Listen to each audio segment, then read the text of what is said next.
خرگوش بن گیا باورچی۔ پیارے بچوں، خرگوش میاں کو گاجر بہت پسند تھیں۔ خرگوش کچی گاجریں کھا کھا کر تھک گیا تھا۔ خرگوش نے سوچا، میں گاجر کو مزیدار بنانے کے لیے کیا کر سکتا ہوں؟ خرگوش نے سوچا، اب مجھے کیا کرنا چاہیے؟ خرگوش نے گاجروں کو دھوپ میں رکھ کر پکانے کی کوشش کی۔ ارے یہ کیا؟ لیکن گاجریں پہلے کی طرح کچی ہی رہیں۔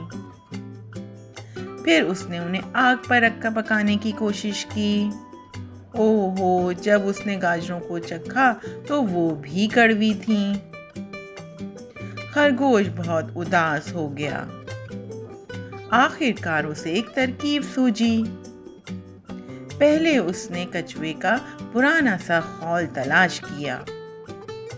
پھر اس نے کچھ لکڑیاں جمع کیں۔ وہ فوراً ہی 3 پتھر بھی لے آیا۔ ارے واہ! آخر کار خرگوش کو گاجروں کو پکانے کا طریقہ آ گیا۔ وہ اتنا پرجوش تھا کہ اس نے اپنے تمام ساتھیوں کو دعوت پہ بلایا۔ سب نے مل کر مزیدار پکی ہوئی گاجروں کی دعوت اڑائی۔